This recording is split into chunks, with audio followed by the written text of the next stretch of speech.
नमस्ते। The UPSC podcast channel में आपका स्वागत है। आज हमारी यूपीएससी सोशियोलॉजी ऑप्शनल सीरीज में हम चर्चा करेंगे भारत में औद्योगिक वर्ग संरचना पर, मतलब इंडस्ट्रियल क्लास स्ट्रक्चर, और खास तौर से औद्योगिक श्रमिक वर्ग, इंडस्ट्रियल वर्किंग क्लास पर। हाँ, नमस्ते। बिल्कुल, आज हम इसी को समझने की कोशिश करेंगे कि भारत में इंडस्ट्रियलाइजेशन ने खासकर शुरुआती दौर में मजदूर वर्ग को कैसे शेप किया, उनकी जड़ें कहाँ रहीं, मतलब गांव से उनका कनेक्शन कैसा रहा, और क्या ये जिसे हम श्रमिक वर्ग या वर्किंग क्लास कहते हैं वो वाकई एक जैसा ग्रुप था या उसमें भी कई लेयर्स थीं, कई विभाजन थे। ये समझना ज़रूरी है क्योंकि इसका असर आज भी हम देखते हैं इंडियन सोसाइटी और इकोनॉमी में। बिल्कुल। तो आइए इस पर थोड़ी गहराई से बात करते हैं। ये जानने की कोशिश करें कि ये फैक्ट्रीज, ये इंडस्ट्रीज जब आईं तो समाज के इस हिस्से पर, इस वर्कफोर्स पर क्या असर पड़ा, कैसे बदला सब कुछ। ये पहला और शायद सबसे बड़ा बदलाव तो वो था जिसे हम कहते हैं स्ट्रक्चरल शिफ्ट। मतलब अर्थव्यवस्था का जो ढांचा है, स्ट्रक्चर है, वो ही बदल गया। एग्रीकल्चर पर निर्भर लोगों का परसेंटेज कम होने लगा और इंडस्ट्रीज में, कारखानों में काम करने वालों का परसेंटेज बढ़ने लगा। ये तो खैर किसी भी देश में औद्योगिकरण का एक बिल्कुल क्लासिक नतीजा होता है। लोग खेती किसानी से हटकर फैक्ट्रीज की तरफ आए। अच्छा। तो ये सिर्फ जॉब्स का बदलना नहीं था, ये एक तरह से पूरे समाज का मूवमेंट था। गांव से शहर, खेत से फैक्ट्री। पर क्या इससे लोगों को अपनी सोशल स्टैंडिंग सुधारने के मौके भी मिले, जिसे हम सोशल मोबिलिटी कहते हैं? क्या वो बढ़ी? हाँ, निश्चित तौर पर।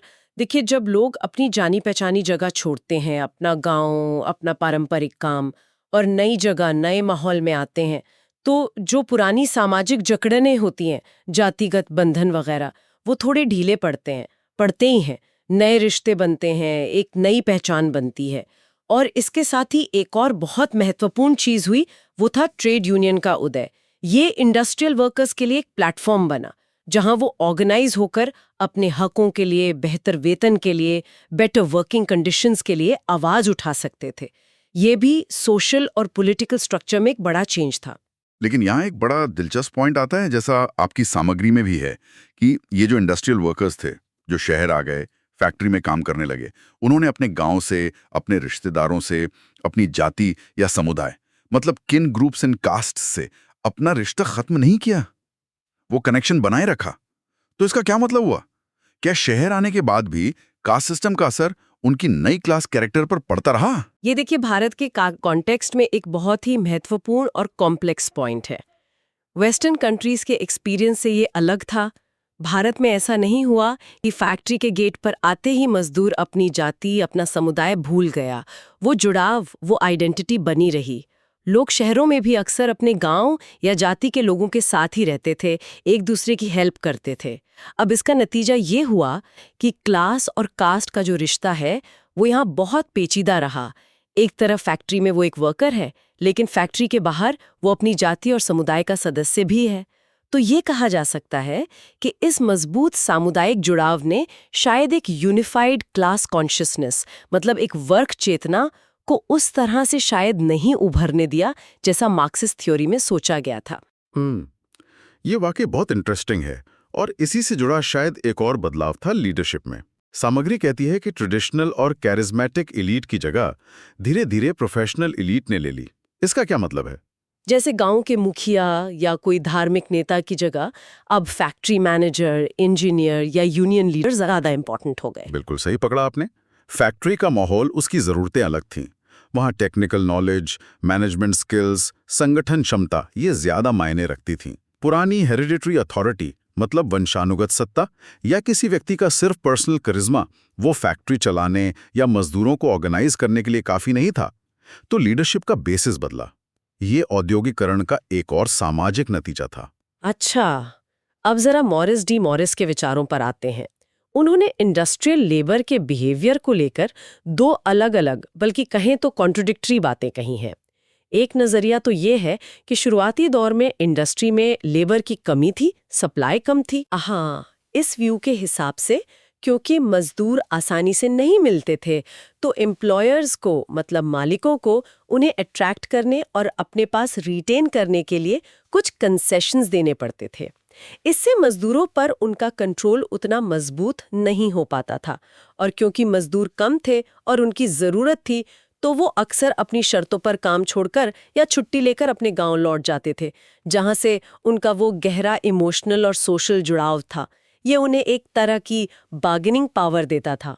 और दूसरा नजरिया इसके ठीक उलट है कि नहीं, लेबर की कमी नहीं थी, बल्कि गांव में अर्बन एम्प्लॉयमेंट के लिए लेबर का सरप्लस था। जरूरत से ज्यादा लोग काम ढूंढ रहे थे। जी हाँ, इस दूसरे नजरिए के मुताबिक क्योंकि लेबर इजीली और बड़ी संख्या में अवेलेबल था, एम्प्लॉयर्स को कोई खास रियायत देने की जरूरत ही नहीं थी। वो मजदूरों का भरपूर शोषण कर सकते थे। मतलब दे अब्यूज्ड वर्कर्स अनमर्सिफुली। काम करने के हालात, वेतन, सुरक्षा सब कुछ बहुत खराब था। स्थितियां इतनी खराब थीं कि मजदूर टिक ही नहीं पाते थे और मजबूर होकर कुछ समय बाद गांव वापस चले जाते थे, भले ही गांव में उनके पास गुजारे के ज्यादा साधन न हो। तो ये तो बड़ी अजीब बात हुई। मतलब एक तरफ कह रहे हैं लेबर कम था इसलिए मजदूर गांव से जुड़े रहे, दूसरी तरफ कह रहे हैं लेबर ज्यादा था, शोषण होता था, इसलिए मजदूर गांव भाग जाते थे। लेकिन दोनों ही सूरतों में नतीजा एक ही निकल रहा है कि मजदूरों का अपने गांव से, अपने रूरल रूट से जुड़ाव बना रहा। हाँ, यही मॉरिस का क्रक्स है। पॉइंट यही है, चाहे रीजन लेबर की कमी हो या लेबर की ज्यादती और शोषण, फाइनल रिजल्ट यही था कि भारत का जो इंडस्ट्रियल वर्कर था वो पूरी तरह से अर्बन और इंडस्ट्रियल नहीं बन पाया। उसका एक पांव शहर की फैक्ट्री में था तो दूसरा गांव की जमीन पर, और इसका सीधा असर इंडस्ट्रियल डेवलपमेंट पर पड़ा। लेबर की सप्लाई कभी भी पूरी तरह प्रिडिक्टेबल और स्टेबल नहीं रही।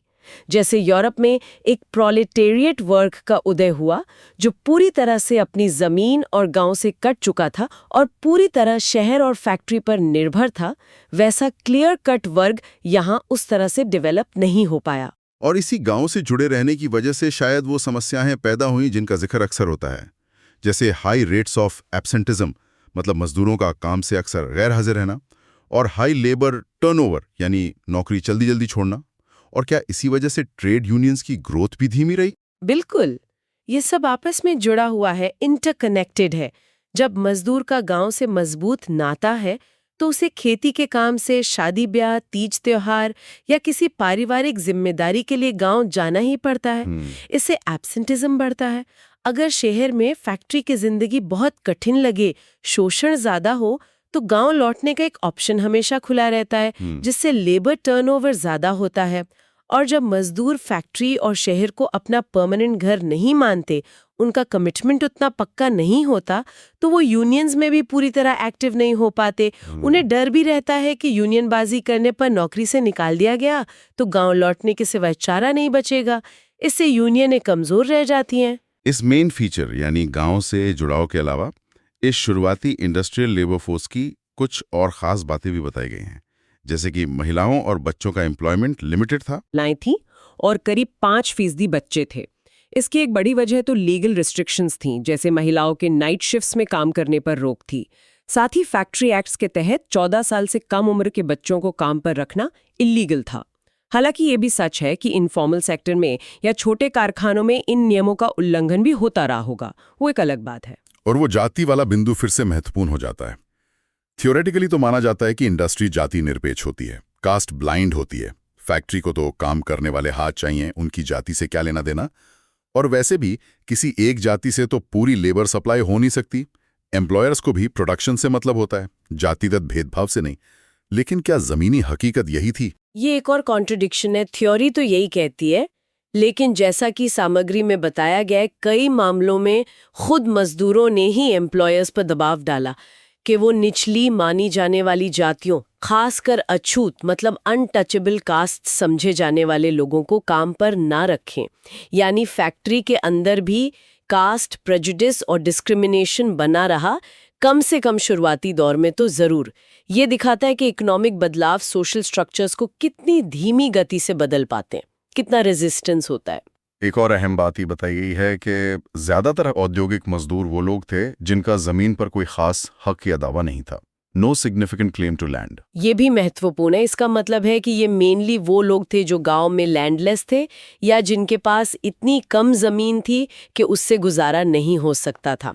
उनके लिए शहर आकर फैक्ट्री में काम करना एक मजबूरी थी, पेट पालने का सवाल था। ये दिखाता है कि गांव से शहर की ओर माइग्रेशन का एक बड़ा कारण पुश फैक्टर था, यानी गांव की गरीबी और बेरोजगारी लोगों को बाहर धकेल रही थी। और ये भी जरूरी नहीं था कि ये मजदूर उसी शहर या जिले के हों जहां फैक्ट्री लगी है। दूर दराज के इलाकों से भी लोग काम करने आते थे। हाँ, बिल्कुल। रिक्रूटमेंट यानी भर्ती प्रक्रिया सिर्फ लोकल लेवल पर ही नहीं होती थी, बल्कि अलग-अलग जिलों और यहाँ तक कि पड़ोसी राज्यों से भी मजदूर लाए जाते थे। इससे पता चलता है कि ज्योग्राफिकल डिस्टेंसेस लेबर के फ्लो को रोक नहीं पाई। सामग्री में तो यहाँ तक कहा गया है कि भारत की ट्रेडिशनल सोशल स्ट्रक्चर्स जैसे जॉइंट फैमिली सिस्टम या कास्ट सिस्टम भी अर्बन इकोनॉमिक एक्सपेंशन के लिए जरूरी आबादी के इस मूवमेंट में बड़ी बाधा नहीं बनी। लोग जरूरत पड़ने पर दूर जाने को तैयार थे। इसका एक अंदाजा देने वाले आंकड़े भी दिए गए हैं। किसी भी बड़ी इंडस्ट्री को देखें तो औसतन करीब 25% मजदूर स्थानीय मतलब लोकल होते थे। 10% आसपास के 100 किलोमीटर के दायरे से आते थे, लेकिन लगभग 50% मजदूर 100 से 750 किलोमीटर दूर से आते थे और करीब 15% तो 750 किलोमीटर से भी ज्यादा दूरी तय करके आते थे। हाँ, ये आंकड़े साफ दिखाते हैं कि उद्योग अपने लिए लेबर फोर्स को लगातार दूर दराज के इलाकों से खींच रहे थे। ये सारे पहलू गांव से जुड़ाव, लीडरशिप का बदलाना, मॉरिस के विचार, महिलाओं बच्चों की सीमित भागीदारी, जाति का प्रभाव, भूमिहीनता और दूर दूर से आना, ये सब मिलकर भारत में इंडस्ट्रियल वर्किंग क्लास के शुरुआती स्वरूप और उसके क्लास एस्पेक्ट को समझने में मदद करते हैं। ये बताते हैं कि ये कौन लोग थे, कहाँ से आए थे और उनकी सोशियो इकोनॉमिक बैकग्राउंड क्या थी। अच्छा, तो ये तो हुई औद्योगिक श्रमिक वर्ग की एक आम तस्वीर, एक जनरल पिक्चर। लेकिन क्या ये पूरा वर्ग, जिसे हम वर्किंग क्लास कह रहे हैं, एक जैसा था, होमोजीनियस था? क्या सबके हित, सबके मसले एक जैसे थे? होमस्ट्रॉम का जिक्र आता है, जिनका कहना है कि सभी मजदूरों के हित एक जैसे नहीं होते, कुछ ही हित कॉमन होते हैं। बिल्कुल सही पकड़ा आपने। होमस्ट्रॉम और उनसे पहले जोशी जैसे समाजशास्त्रियों ने इस बात पर बहुत जोर दिया है कि भारत में इंडस्ट्रियल वर्किंग क्लास को एक सिंगल ग्रुप मान लेना एक बड़ी गलती होगी। उन्होंने कहा कि हमें ऑर्गेनाइज्ड और अनऑर्गेनाइज्ड सेक्टर के मजदूरों के बीच एक क्लियर डिवाइडिंग लाइन खींचनी होगी। वो यहाँ तक कहती हैं कि ये दो अलग अलग वर्ग हैं जिनके हित न सिर्फ अलग हैं बल्कि कई बार एक दूसरे के विरोधी मतलब कॉन्फ्लिक्टिंग भी हो सकते हैं। ऑर्गेनाइज्ड और अनऑर्गेनाइज्ड सेक्टर, ये शब्द हम अक्सर सुनते हैं। सामग्री के अनुसार ये फर्क मुख्य रूप से 4 आधारों पर किया गया है। पहला है वेतन, वेजेस। वेतन कैसे इन दो समूहों को अलग करता है? वेतन इस बात पर बहुत निर्भर करता है कि मजदूर किस साइज की इंडस्ट्री में काम कर रहा है। सामग्री में 1973 के पश्चिम बंगाल के मिनिमम वेजेस का उदाहरण दिया गया है। वहां बड़ी इंडस्ट्री जहां 1000 से ज्यादा मजदूर थे, मझोली इंडस्ट्री 250 से 1000 मजदूर और छोटी इंडस्ट्री 50 से कम मजदूर, सबके लिए अलग अलग न्यूनतम वेतन तय थे। जाहिर है बड़ी इंडस्ट्री में वेतन कहीं ज्यादा था। हाँ, ये तो समझ आता है। बड़ी कंपनियों के पास ज्यादा पैसा होता है, उनकी प्रॉफिट मेकिंग कैपेसिटी ज्यादा होती है। पर इसके और क्या कारण है कि बड़ी इंडस्ट्रीज ज्यादा वेतन देती हैं? इसके कई कारण हैं। एक तो इकोनॉमिक्स ऑफ स्केल, बड़े पैमाने पर प्रोडक्शन करने से कॉस्ट कम आती है तो कंपनी ज्यादा वेतन अफोर्ड कर सकती है। दूसरा, बड़ी इंडस्ट्रीज में अक्सर मजबूत यूनियंस होती हैं जो बार्गेनिंग करके बेहतर वेतन हासिल कर लेती हैं। मजदूरों की कलेक्टिव बार्गेनिंग पोजीशन वहां ज्यादा मजबूत होती है। छोटी असंगठित जगहों पर न तो यूनियन होती है न ही मजदूरों की इतनी आवाज होती है, तो स्वाभाविक है कि एक बड़ी फैक्ट्री के मजदूर के हित और मांगे एक छोटी वर्कशॉप या दुकान में काम करने वाले मजदूर से बिल्कुल अलग होंगी। उनकी दुनिया ही अलग है ना। बिल्कुल। दूसरा फैक्टर बताया गया है काम करने के हालात, वर्किंग कंडीशंस। ये कैसे मजदूरों को बांटता है? अरे, वर्किंग कंडीशंस में तो जमीन आसमान का फर्क हो सकता है। एक तरफ ऑर्गेनाइज सेक्टर की बड़ी फैक्ट्री हो सकती है जहां सेफ्टी मेजर्स हों, एक्सीडेंट्स कम होते हों, काम के घंटे फिक्स्ड हों, ज्यादा शोर शराबा या मोनोटोनी ना हो, सुपरवाइजर का बहुत ज्यादा क्लोज कंट्रोल या हरासमेंट ना हो, कुछ नया सीखने का, स्किल डेवलपमेंट का मौका हो, कैंटीन, क्रेच, वॉशरूम जैसी फैसिलिटीज हों। दूसरी तरफ अनऑर्गेनाइज सेक्टर है जहां इनमें से ज्यादातर चीजें होती ही नहीं, न सुरक्षा, न सुविधा, न निश्चित घंटे। तो जाहिर है दोनों जगह के मजदूरों के मुद्दे और प्रायोरिटीज अलग अलग होंगी। यानी एक जगह का मजदूर शायद बेहतर बोनस, प्रमोशन या स्किल अपग्रेडेशन की बात कर रहा होगा, जबकि दूसरी जगह का मजदूर शायद बस इस बात के लिए लड़ रहा होगा कि उसे हेलमेट मिल जाए, या दिन में 8 घंटे से ज्यादा काम न कराया जाए, या कम से कम पीने का साफ पानी ही मिल जाए। ये फर्क उन्हें वाकई दो अलग वर्गों जैसा बना देता है। प्रिसाइसली, बिल्कुल यही बात है। तीसरा महत्वपूर्ण फैक्टर है सुरक्षा और करियर के अवसर, सिक्योरिटी एंड करियर चांसेस। ये भी एक बहुत बड़ा विभाजन पैदा करता है। हाँ, एक परमानेंट वर्कर और एक टेम्पररी या कैजुअल वर्कर की दुनिया तो बिल्कुल ही अलग होती है। जो स्थायी कर्मचारी है उसके पास सिर्फ एक नौकरी नहीं बल्कि एक करियर होता है, एक भविष्य दिखता है। वो अपनी स्किल बढ़ाकर प्रमोशन पाने की सोच सकता है। उसे पेंशन, पीएफ, ग्रेजुएटी जैसी सोशल सिक्योरिटी मिलती है। उसे आसानी से निकाला नहीं जा सकता। जबकि दूसरी तरफ जो टेम्पररी, दिहाड़ी या कॉन्ट्रैक्ट मजदूर है, वो ज्यादातर अपनी नौकरी बचाने की फिक्र में ही रहता है। उसका आज है, कल का भरोसा नहीं। उसे पता है कि जरा सी ऊंच नीच हुई या मालिक का मूड बदला तो कल से काम पर आने को मना किया जा सकता है। ऐसे में वो लंबे समय के करियर या स्किल डेवलपमेंट के बारे में कैसे सोचेगा? उसे तो यूनियन में शामिल होने से भी डर लगता है कि कहीं मालिक नाराज होकर निकाल ना दे। तो दोनों की चिंताएं, प्राथमिकताएं और भविष्य को देखने का नजरिया एकदम अलग होता है। और चौथा फैक्टर बताया गया है सोशल वर्ल्ड, यानी सामाजिक दुनिया। इसका क्या अर्थ है यहाँ? सोशल वर्ल्ड का मतलब है कि उनकी इकोनॉमिक पोजीशन, जीवन में मिलने वाले अवसर यानी लाइफ चांसेस, आपसी सहयोग, म्यूचुअल एड की व्यवस्था, एक दूसरे पर निर्भरता, डिपेंडेंस, उनकी आइडियोलॉजी, इन सब में कितना फर्क है। ऑर्गेनाइज सेक्टर के फैक्ट्री मजदूरों में अक्सर ज्यादा सॉलिडारिटी पाई जाती है। उनके हित साझा होते हैं, वो एक दूसरे की मदद करते हैं। उनमें आपस में तनाव या हॉस्टिलिटीज कम होती हैं। उनका एक अपना सामाजिक दायरा बन जाता है। अच्छा, तो मतलब उनका एक तरह का अपना ग्रुप बन जाता है, जिनके हित और सोच उन्हें बाकी मजदूरों, खासकर अनऑर्गेनाइज सेक्टर वालों से अलग कर देती है। हाँ, सामग्री तो यहाँ तक कहती है कि संगठित क्षेत्र के ये मजदूर एक तरह से श्रमिक वर्ग के अंदर ही एक विशेषाधिकार प्राप्त वर्ग बन जाते हैं, एक प्रिविलेज्ड क्लास या लेबर एरिस्टोक्रेसी। उनकी बेहतर तनख्वाह, नौकरी की सुरक्षा, बेहतर काम के हालात और मजबूत सामाजिक नेटवर्क्स उन्हें असंगठित क्षेत्र के करोड़ों मजदूरों से बहुत अलग और बेहतर स्थिति में खड़ा कर देते हैं। इसलिए जब हम वर्किंग क्लास की बात करते हैं तो हमें इस अंदरूनी विभाजन को, इस इंटरनल डिफरेंशिएशन को हमेशा ध्यान में रखना चाहिए। सही कहा। चलिए आगे बढ़ते हैं। Okay, now let continue our discussion. आज हम भारत में औद्योगिक वर्ग संरचना यानी इंडस्ट्रियल क्लास स्ट्रक्चर के बनने और बदलने की जो कहानी है उस पर थोड़ी गहराई से बात करेंगे। हमारे पास कुछ सोर्सेज हैं, कुछ हिस्टोरिकल एनालिसिस हैं, समाजशास्त्रीय अध्ययन हैं जो इस सफ़र को समझने में मदद करते हैं। बिल्कुल, और ये समझना इसलिए भी ज़रूरी है क्योंकि जैसा कि टीवी बॉटमॉ ने कहा है, ये जो सामाजिक वर्ग हैं, सोशल क्लासेस, ये औद्योगिक समाजों की, मतलब इंडस्ट्रियल सोसाइटीज़ की एक मुख्य पहचान है, कैरेक्टरिस्टिक फीचर है। जैसे शरीर में हड्डियां होती ना, कुछ वैसा ही समझ लीजिए इंडस्ट्रियल सोसाइटी में क्लासेस का रोल। हाँ, ये बात तो है। मतलब इंडस्ट्रियलाइजेशन से पहले का भारत अगर सोचें तो तस्वीर तो काफ़ी अलग रही होगी। बहुत अलग। देखिए, ब्रिटिश राज से पहले के भारत में हमारे समाज में सरप्लस प्रोडक्शन यानी ज़रूरत से ज़्यादा जो उत्पादन होता था वो बहुत कम था। मुश्किल से गुजारा होता था लोगों का। तो जब सरप्लस ही ज़्यादा नहीं है तो उसके बंटवारे पर जो क्लास स्ट्रक्चर बनता है वो कैसे मजबूत होगा? समाज ज़्यादातर एक पेजेंट सोसाइटी था, किसानों का समाज था। और जो थोड़ी बहुत ऊंच नीच थी भी, उस पर क्लास डायमेंशन से ज़्यादा कास्ट कॉम्पोनेंट हावी था। मतलब जाति व्यवस्था का असर ज़्यादा था। पहचान जो है वो काम से ज्यादा जाति से जुड़ी हुई थी। ये चीज तो आज भी कहीं ना कहीं दिख जाती है ना। आप किसी से मिलिए, खासकर छोटे शहरों में या गांवों में, तो लोग बातों बातों में जाति जानने की कोशिश करते हैं। पेशा या कमाई तो बात की बात है। ये दिखाता है कि क्लास वाला कॉन्सेप्ट हमारे यहाँ कितना बाद में आया और कास्ट कितना डीप रूटेड था। पुरानी आदतें हैं, जाति नहीं जल्दी। बिल्कुल। अब आते हैं इंडस्ट्रियल दौर पर।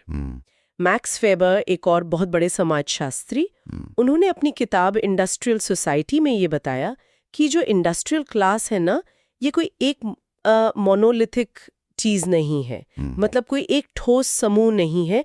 इसके अंदर भी कई परतें हैं, कई भेद हैं। उन्होंने कहा कि अलग-अलग काम करने वाले जो ग्रुप्स हैं उनकी इंडस्ट्रियल क्लास आइडेंटिटी भी अलग-अलग होती है। उनके हिसाब से तो करीब-करीब 8 अलग-अलग वर्ग बन जाते हैं एक इंडस्ट्रियल सेटअप के अंदर। अच्छा, 8 वर्ग। हाँ, वेबर ने तो काफी डिटेल क्लासिफिकेशन दिया था। सबसे ऊपर तो हो गया वो कैपिटलिस्ट क्लास, मतलब मालिक लोग। फिर उनके नीचे जो बड़े अफसर होते हैं, सीईओज वगैरह, वो टॉप लेवल एग्जीक्यूटिव्स। हाँ, फिर वो लोग जिनके पास खास हुनर है, जैसे स्किल्ड वर्कर्स, कारीगर टाइप। फिर ऑफिस का काम संभालने वाले, एडमिनिस्ट्रेटिव हेड्स, नए नए एमबीए वाले जूनियर मैनेजर्स। फिर सुपरवाइजरी स्टाफ जो काम की देखरेख करते हैं, और आखिर में आते हैं वो सेमी स्किल्ड और अनस्किल्ड वर्कर्स जिनके पास कम हुनर होता है या बिल्कुल नहीं होता। इसको ना किसी बड़ी भारतीय कंपनी के स्ट्रक्चर से सोचें तो आसानी से समझ आ जाएगा। मान लीजिए कोई पुरानी टेक्सटाइल मिल है या आज की कोई बड़ी मैन्युफैक्चरिंग कंपनी। सबसे ऊपर कौन? सेठ जी या आज के प्रमोटर्स, बड़े शेयर होल्डर्स, ये हो गए कैपिटलिस्ट। फिर उनका सीईओ और टॉप मैनेजमेंट की टीम, टॉप एग्जीक्यूटिव्स। फैक्ट्री के फ्लोर पर चलिए तो सालों से मशीन चला रहे अनुभवी ऑपरेटर्स, स्किल्ड वर्कर्स। उनके ऊपर वो सुपरवाइजर जो शायद चिल्ला भी रहा हो, सुपरवाइजरी स्टाफ। दूसरी तरफ एसी ऑफिस में बैठे अकाउंट्स हेड या एचआर हेड, एडमिनिस्ट्रेटिव हेड्स।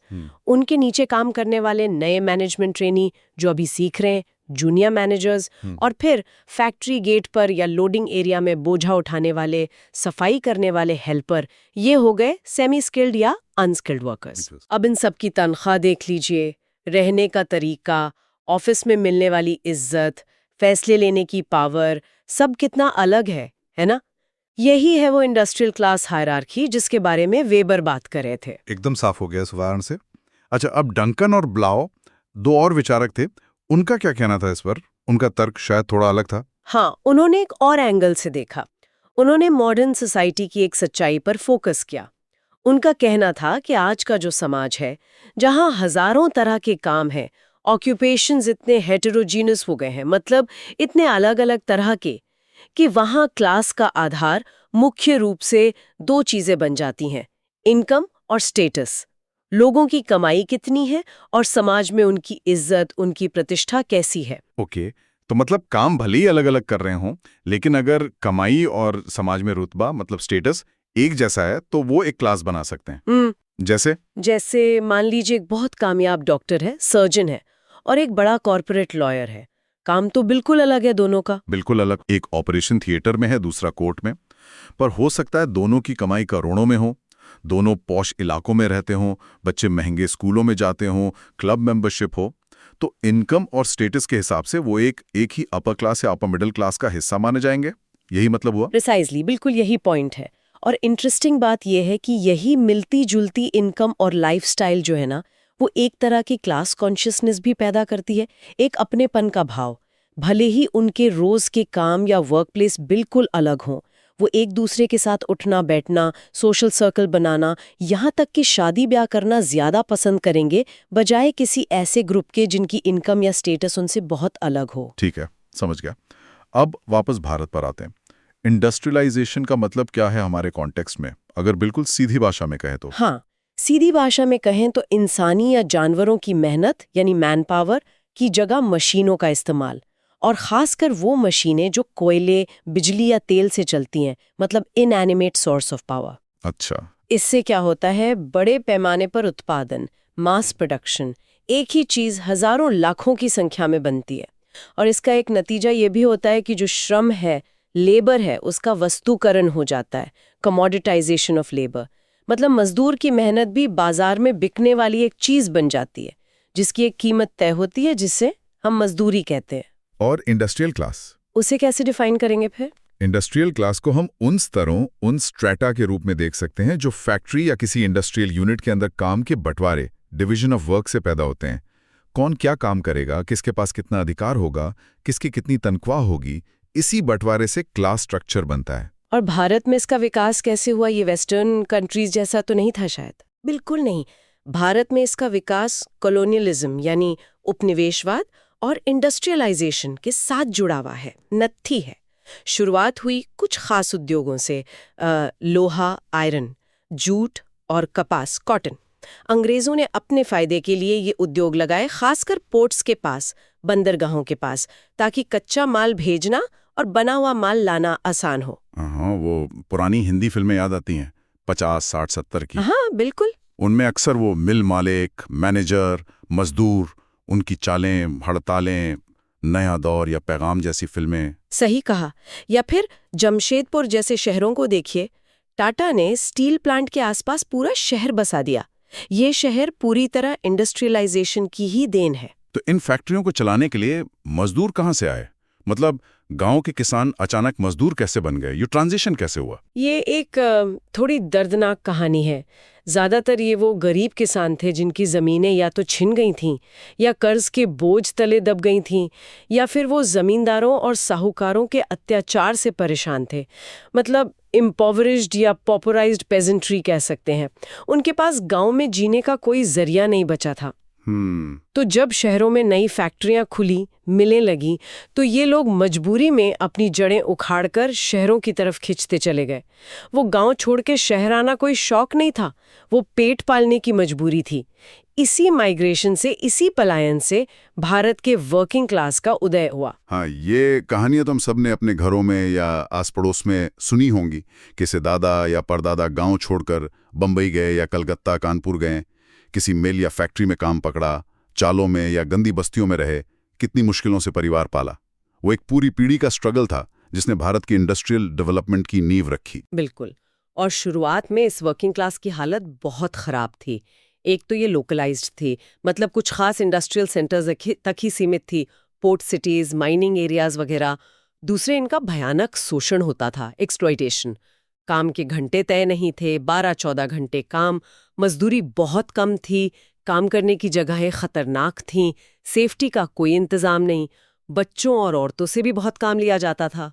और कानून वगैरह कुछ नहीं था। वजह साफ थी, मजदूरों के अधिकारों की रक्षा के लिए कोई मजबूत कानून थे ही नहीं उस वक्त। और अंग्रेज शासकों की कोई खास दिलचस्पी भी नहीं थी ऐसे कानून बनाने में। उनका मकसद तो यहाँ से ज्यादा मुनाफा कमाना था, मजदूरों की भलाई करना नहीं। और सामाजिक तौर पर ये मजदूर कौन लोग थे? मतलब उनका सोशल कॉम्पोजिशन कैसा था? क्या इनमें भी कोई बंटवारा था? सोशल कॉम्पोजिशन देखें तो ज्यादातर तो अनस्किल्ड गरीब मजदूरी थे। इनमें भी निचली जातियों के लोगों की संख्या बहुत ज्यादा थी, क्योंकि गांव में उनके पास जमीनें या पारंपरिक रोजगार वैसे भी कम थे, तो शहर आकर मजदूरी करना उनके लिए एक ऑप्शन था। साथ ही गरीब महिलाएं भी बड़ी संख्या में थीं, खासकर टेक्सटाइल और जूट मिलों में।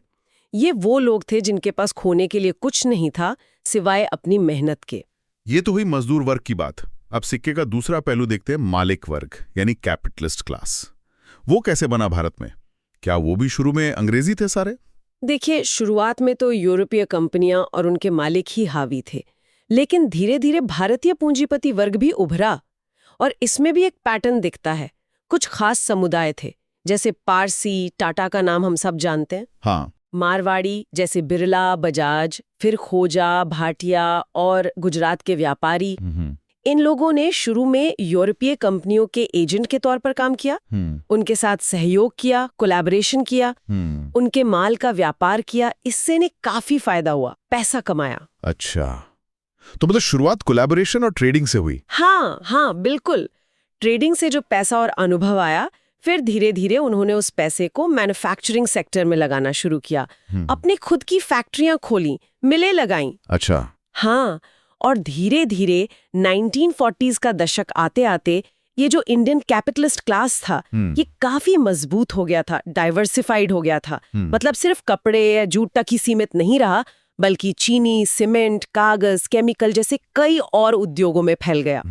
देश की अर्थव्यवस्था में उनका एक अहम स्थान बन गया था। और आज भी हम देखते हैं ना कि जिन बड़े इंडस्ट्रियल घरानों की जड़ें उस दौर में हैं, टाटा, बिरला, गोदरेज, उनकी बिजनेस लेगेसी आज भी कितनी मजबूत है। यहाँ एक जरूरी सवाल उठता है, भारत का ये जो इंडस्ट्रियल डेवलपमेंट था, ये वेस्टर्न कंट्रीज जैसे इंग्लैंड या जर्मनी, उनसे अलग कैसे था? वहां भी तो इंडस्ट्रियल रेवोल्यूशन हुआ था। ये बहुत ही अहम नुक्ता है, और यहीं पर A.R. देसाई जैसे समाजशास्त्रियों का एनालिसिस बहुत काम आता है। देखिए, पश्चिम में जो औद्योगिक विकास हुआ, वो ज्यादातर अंदरूनी कारणों से हुआ। वहाँ के समाज की अपनी ज़रूरतें थीं, पूंजी थी, तकनीक थी, एक तरह से वॉलंटरिस्टिक ग्रोथ थी। लेकिन भारत का अनुभव बिल्कुल अलग था, क्योंकि हम उस वक्त गुलाम थे। कॉलोनियलिज्म का गहरा असर था। देसाई बताते हैं कि अंग्रेजों ने जानबूझकर ऐसी नीतियां अपनाई जिससे भारत का अपना औद्योगिक विकास हो ही ना पाए या कम से कम बाधित हो। जैसे कि क्या किया उन्होंने ऐसा? कई चीजें की। एक, उन्होंने ब्रिटेन की फैक्ट्रियों में बना सस्ता माल लाकर भारत के बाजारों में पाट दिया, डंप कर दिया। अब इससे क्या हुआ? भारत के जो कारीगर थे, छोटे उद्यमी थे, उनका माल बिकना बंद हो गया। वो मुकाबला ही नहीं कर पाए मैनचेस्टर की मिलों से। उन्हें आसानी से कर्ज नहीं मिलता था, लाइसेंस नहीं मिलते थे, तरह तरह की रुकावटें डाली जाती थी। तीसरा और शायद सबसे विनाशकारी, उन्होंने भारत के सदियों पुराने और वर्ल्ड फेमस घरेलू हथकरघा उद्योग को, डोमेस्टिक हैंडलूम इंडस्ट्री को सिस्टमैटिक तरीके से नष्ट कर दिया। बुनकरों पर टैक्स लगाए, उनके अंगूठे काटने तक की कहानियां हैं। ये सब क्यों किया?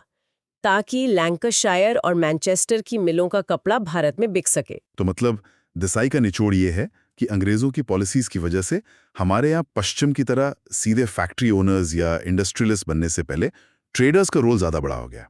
मर्चेंट क्लास पहले आया, इंडस्ट्रियल क्लास बाद में, और वो भी काफी संघर्ष करके। इसका असर शायद आज भी हमारी बिजनेस मेंटालिटी पर दिखता हो कहीं ना कहीं। बिल्कुल, ये एक बड़ा स्ट्रक्चरल डिफरेंस है जिसे समझना जरूरी है।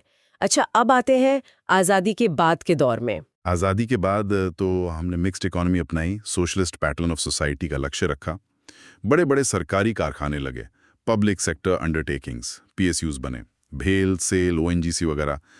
इनका क्लास स्ट्रक्चर पर क्या असर पड़ा? ये एक बहुत इंटरेस्टिंग फेज है। शरद भौमिक जैसे स्कॉलर्स ने इस पर काफी काम किया है। उनका कहना है कि इन PSUs के बनने से भी क्लास डिवीजन तो पैदा हुए। भाई मैनेजर थे, सुपरवाइजर थे, वर्कर थे। लेकिन मजे की बात यह है कि इन PSUs में काम करने वालों की पहचान इंडस्ट्रियल एम्प्लॉय वाली उतनी नहीं बनी जितनी सरकारी कर्मचारी वाली बनी, गवर्नमेंट एम्प्लॉयज। अच्छा, क्यों ऐसा?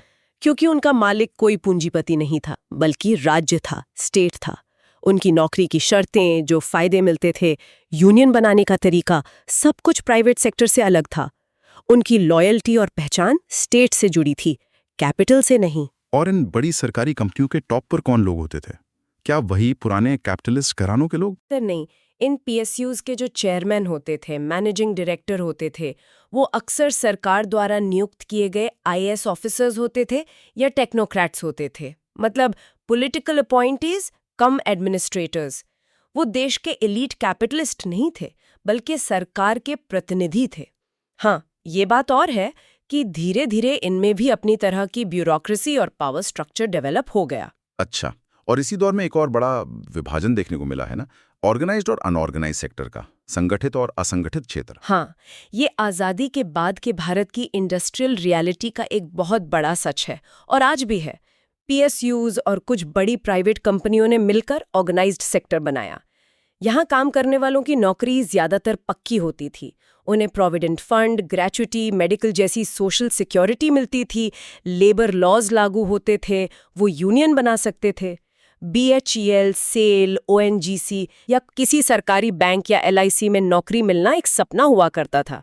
सरकारी नौकरी मतलब इज्जत, सुरक्षा, आराम की जिंदगी। हाँ, वो तो था। लेकिन इस सेक्टर में देश के टोटल वर्कफोर्स का बहुत छोटा हिस्सा ही काम करता था, मुश्किल से 10-15%। और बाकी सब यानी देश के 85-90% मजदूर वो थे अनऑर्गेनाइज्ड सेक्टर में, छोटे कारखानों में, दुकानों में, खेती में, कंस्ट्रक्शन साइट्स पर, घरों में काम करने वाले लोग।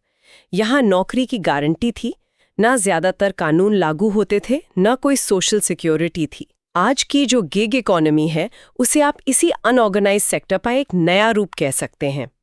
ये जो स्ट्रक्चरल डिवाइड है, ये आज भी कायम है। लेकिन एक बात है, क्या आज़ादी के बाद सरकार की नीतियां पूरी तरह पूंजीपति वर्ग के खिलाफ थीं? मतलब सोशलिस्ट बातें तो बहुत होती थी। यहीं पर एक पैराडॉक्स है, विरोधाभास है। कहने को तो नीतियां समाजवादी थीं, लेकिन सरकार की जो इंपोर्ट सब्स्टिट्यूशन की नीति थी, यानी बाहर से आने वाले माल पर रोक लगाकर देश में ही उत्पादन को बढ़ावा देना, और जो लाइसेंस परमिट राज वाले क्वांटिटेटिव कंट्रोल्स थे, यानी किस चीज़ का कितना प्रोडक्शन होगा, कौन करेगा, इस पर सरकारी कंट्रोल, इन चीजों ने अनजाने में ही सही बड़े भारतीय पूंजीपति घरानों को बहुत फायदा पहुंचाया। अच्छा, कैसे? उन्हें विदेशी कंपटीशन से पूरी तरह सुरक्षा मिल गई, एक तरह का प्रोटेक्टेड मार्केट मिल गया। इससे वो और बड़े और मजबूत होते गए। कंपटीशन था ही नहीं ज्यादा, तो नीयत शायद सोशलिज्म की थी, लेकिन नतीजा ये हुआ कि कैपिटलिस्ट क्लास और कंसोलिडेट हो गया। अच्छा, तो नीयत कुछ और थी, नतीजा कुछ और निकला। अब जैसे जैसे देश में इंडस्ट्रियलाइजेशन बढ़ा, फैक्ट्रियां बढ़ीं, तो क्या क्लास स्ट्रक्चर और ज्यादा पेचीदा कॉम्प्लेक्स नहीं हो गया होगा? बिल्कुल हुआ। इंडस्ट्रियल क्लास स्ट्रक्चर में डिफरेंशिएशन यानी भिन्नता और बढ़ी। वर्किंग क्लास जो शुरू में काफी हद तक एक जैसा दिखता था, गरीब, अनस्किल्ड, निचली जाति, अब उसमें कई फाके पड़ गईं। कास्ट, जेंडर, उम्र, रीजन, स्किल लेवल, इन सब के आधार पर मजदूर वर्ग के अंदर ही कई सब ग्रुप्स बन गए, जिनकी जरूरतें और मांगे अलग-अलग थीं। इंटरेस्टिंग। मतलब फैक्ट्री के फ्लोर पे या ऑफिस में काम करने वाले सब लोग एक जैसे नहीं थे। कोई यूपी का है, कोई बिहार का, कोई तमिलनाडु का, कोई दलित है, कोई ऊंची जाति का, कोई मर्द है, कोई औरत, कोई परमानेंट वर्कर है, कोई कॉन्ट्रैक्ट पर। ये सब बातें वर्कर्स को एकजुट करने में, मोबिलाइज करने में, अपनी मांगों के लिए लड़ने में, जैसे ट्रेड यूनियन बनाने और चलाने में मुश्किलें पैदा करती होंगी। एकता बनाना कितना मुश्किल होता होगा फिर? प्रिसाइसली, बिल्कुल। एकता की बातें करना बहुत आसान है, पर जमीनी हकीकत यही थी और काफी हद तक आज भी है। ये जो इंटरनल क्लीवेजेस हैं, आंतरिक दरारें हैं, इन्होंने भारत में मजदूर आंदोलन को हमेशा प्रभावित किया है। अच्छा, अब बात करते हैं 1991 के बाद, यानी लिबरलाइजेशन, प्राइवेटाइजेशन और ग्लोबलाइजेशन के दौर की। इसने तो इंडस्ट्रियल क्लास स्ट्रक्चर को और ज्यादा बदल दिया। हाँ, 1991 के बाद तो जैसे सब कुछ ही बदल गया। क्या मुख्य बदलाव नजर आते हैं क्लास स्ट्रक्चर में इस दौर के बाद? दो बड़े ट्रेंड्स बहुत साफ दिखते हैं। एक, श्रम का अनौपचारिकीकरण, इनफॉर्मलाइजेशन ऑफ लेबर। मतलब पक्की परमानेंट नौकरियों की जगह contract jobs, casual labour, outsourcing, part time काम का बहुत ज्यादा बढ़ जाना। इसमें जॉब सिक्योरिटी न के बराबर होती है, तनख्वाह कम होती है, सोशल बेनिफिट्स नहीं मिलते। आज आप किसी भी फैक्ट्री, ऑफिस, मॉल, अस्पताल में देख लीजिए, ज्यादातर कर्मचारी आपको कॉन्ट्रैक्ट पर ही मिलेंगे। हाँ, ये तो है। दूसरा बड़ा ट्रेंड है मध्य प्रबंधन, यानी मिडिल मैनेजमेंट का बहुत ज्यादा बढ़ जाना, उसका स्वेल होना। हाँ, ये मिडिल मैनेजमेंट वाला पॉइंट वाकई गौर करने लायक है। हर कंपनी में manager, assistant manager, team lead, supervisor, इनकी फौज खड़ी हो गई है जैसे। और उदारीकरण का असर अमीरी गरीबी की खाई पर कैसा रहा? कुछ अर्थशास्त्री थे, बर्दवान और रुद्र, उनका क्या कहना था इस पर? उनका और कई अन्य लोगों का भी यही मानना है कि ग्लोबलाइजेशन और लिबरलाइजेशन के दौर में कैपिटलिस्ट क्लास की संपत्ति, उनके एसेट्स और मुनाफे तो बहुत तेजी से बढ़े हैं, लेकिन इसकी कीमत वर्किंग क्लास को चुकानी पड़ी है। आय की असमानता, इनकम इनइक्वालिटी बहुत ज्यादा बढ़ी है। अमीर और अमीर हुए हैं, जबकि मजदूरों की मोल भाव करने की ताकत, उनकी बार्गेनिंग पावर कम हुई है, उनकी नौकरियां ज्यादा असुरक्षित हुई हैं। और काम के तरीकों में भी बदलाव आया होगा, नई तरह की नौकरियां भी तो आई होंगी। बिल्कुल, ऑक्यूपेशनल डाइवर्सिफिकेशन बहुत हुआ है। पहले जो इंडस्ट्रियल क्लास स्ट्रक्चर थोड़ा साफ साफ दिखता था, मालिक, मैनेजर, वर्कर, उसमें अब कई नए सब क्लासेस बन गए हैं और पुरानी रेखाएं काफी धुंधली हो गई हैं। आईटी बूम को देखिए, इसने software engineer, project manager, BPO, KPO कर्मचारी जैसे नए मिडिल क्लास और स्किल्ड वर्कफोर्स का एक बड़ा तबका पैदा किया। हाँ, सही बात है। दूसरी तरफ मैन्युफैक्चरिंग और सर्विस सेक्टर में कॉन्ट्रैक्ट और गिग वर्क जैसे डिलीवरी बॉय, कैब ड्राइवर, इनका विस्फोट हुआ है। पुरानी पीढ़ी का वो पक्की सरकारी नौकरी का सपना आज के युवाओं की हकीकत से कितना अलग है। रोज हम अखबारों में वेल्थ इनइक्वालिटी पर ऑक्सफैम जैसी संस्थाओं की रिपोर्ट्स पढ़ते हैं कि कैसे टॉप 1% के पास देश की कितनी संपत्ति है। तो अगर आज के भारत के इंडस्ट्रियल क्लास स्ट्रक्चर को मोटे तौर पे समझना हो, बिल्कुल ब्रॉडली, तो उसकी तस्वीर कैसी बनेगी? अगर बिल्कुल बुनियादी स्तरों पर, बेसिक स्ट्राटा पर देखें तो कुछ परतें पहचानी जा सकती हैं। सबसे ऊपर कैपिटलिस्ट ओनर, बड़े इन्वेस्टर्स, फिर उनके नीचे टॉप मैनेजमेंट, सीईओ, सीएक्सओज वगैरह। उसके नीचे मिडिल लेवल मैनेजर्स की एक बहुत बड़ी और बहुत डाइवर्स फौज। फिर आते हैं स्किल्ड वर्कर्स, चाहे वो फैक्ट्री में मशीन चलाने वाले हों या ऑफिस में कंप्यूटर पर काम करने वाले स्किल्ड प्रोफेशनल्स हों। और आखिर में आते हैं मैनुअल वर्कर्स, यानी शारीरिक श्रम करने वाले, जो अक्सर सबसे कमजोर और सबसे असुरक्षित तबका होता है। और आपने कहा कि ये जो मिडिल मैनेजमेंट वाला हिस्सा है, ये बहुत फैल गया है। हाँ, लिबरलाइजेशन के बाद सर्विसेज सेक्टर और कॉरपोरेट कल्चर के बढ़ने से ये लेयर काफी मोटी और महत्वपूर्ण हो गई है। और देखिए, ये भी मानना पड़ेगा कि पिछले कुछ दशकों में मजदूरों के लिए कुछ पॉजिटिव बदलाव भी हुए हैं। नई सोशल सिक्योरिटी स्कीम्स आई हैं, श्रम कानूनों में सुधार की कोशिशें हुई हैं, लेकिन उनकी मुश्किलें भी बढ़ी हैं। शहर बहुत ज़्यादा भीड़-भाड़ वाले और महंगे हो गए हैं। मुंबई, दिल्ली, बेंगलोर जैसे महानगरों में एक आम वर्कर के लिए घर चलाना, बच्चों को पढ़ाना कितना मुश्किल है, ये हम सब जानते हैं। लिविंग कॉस्ट्स बहुत ज़्यादा बढ़ गई हैं। इसे एक पिरामिड की तरह सोच सकते हैं शायद। पहले शायद पिरामिड ऐसा था, टॉप पे बहुत कम मालिक, बीच में थोड़े से मैनेजर्स और नीचे बेस में बहुत सारे वर्कर्स।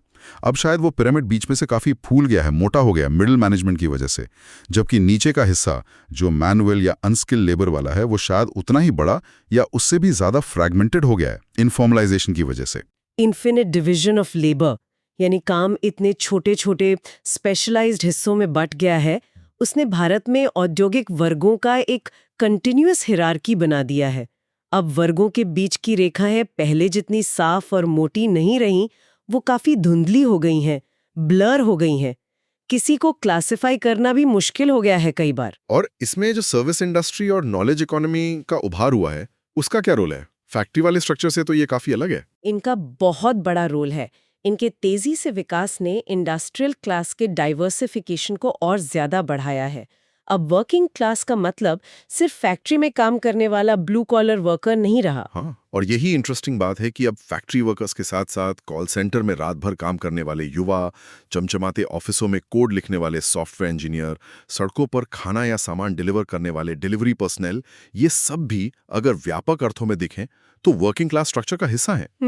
लेकिन सोचिए, इनके काम करने के हालात, इनकी तनख्वाहें, इनकी सोशल पहचान, इनकी उम्मीदें, इनकी चुनौतियां, ये सब कितने अलग-अलग हैं। ये स्ट्रक्चर अब पहले से कहीं ज्यादा कॉम्प्लेक्स और लेयर्ड हो गया है। तो कुल मिलाकर ये समझ आता है कि भारत में क्लास स्ट्रक्चर का जो विकास है वो कोई सीधी सरल रेखा में नहीं हुआ है। ये कॉलोनियलिज्म, फिर आज़ादी के बाद की स्टेट लेड इकोनॉमी और फिर लिबरलाइजेशन और ग्लोबलाइजेशन, इन सब हिस्टोरिकल फोर्सेस की आपसी खींचतान से बना है। इसने भारत को एक यूनिक शेप दिया है जो शायद वेस्टर्न मॉडल से काफी अलग है और लगातार बदल भी रहा है। बिल्कुल। और इस जटिल संरचना को समझना, चाहे वो पॉलिसी मेकिंग के लिए हो या सोशल मूवमेंट्स को समझने के लिए या बस अपने आसपास के समाज को बेहतर जानने के लिए, हर चीज के लिए बेहद जरूरी है। Okay, so we hope you liked our today's discussion on industrial class structure. For more such discussions on UPSC topics, subscribe to the UPSC podcast channel. धन्यवाद। जय हिंद।